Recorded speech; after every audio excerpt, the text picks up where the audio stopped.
பெங்களூருவில் வெளுத்து வாங்கிய மழை காரணமாக இதுவரை 7 பேர் உயிரிழந்துள்ளனர்.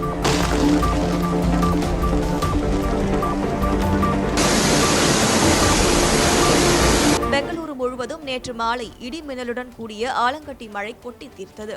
சாந்தி Nagar, Shivaji Nagar, MG road, Vidhana Soudha, Halsur gate, Sadashivan Nagar உட்பட நகரின் பல்வேறு இடங்களில் கனமழை வெளுத்து வாங்கியது. பல சாலைகளில் வெள்ளம் பெருக்கெடுத்து ஓடிய நிலையில் வாகனங்கள் வெள்ளத்தில் மூழ்கியது.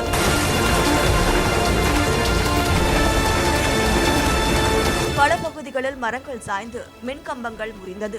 கனமழையால் சிவாஜி நகர் பவுரிங் அரசு மருத்துவமனை சுற்றுச்சுவர் இடிந்து விழுந்ததில் 3 பெண்கள் உட்பட 7 பேர் உயிரிழந்தனர். பலர் காயமடைந்த நிலையில் அவர்களுக்கு மருத்துவமனையில் தீவிர சிகிச்சை அளிக்கப்பட்டு வருகிறது.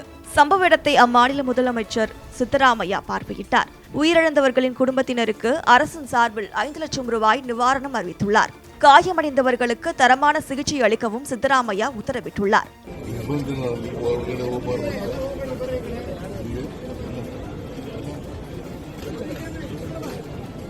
ಮಣ್ಣಾಗ್ತಾ ಇದ್ರಲ್ಲ, ಆ ಮಣ್ಣಾಗ್ತದ್ರಿಂದ ಡ್ಯಾಮೇಜ್ ಆಗುತ್ತೆ ಅಂತ ಗೊತ್ತಾಗ್ಬೇಕಲ್ಲ.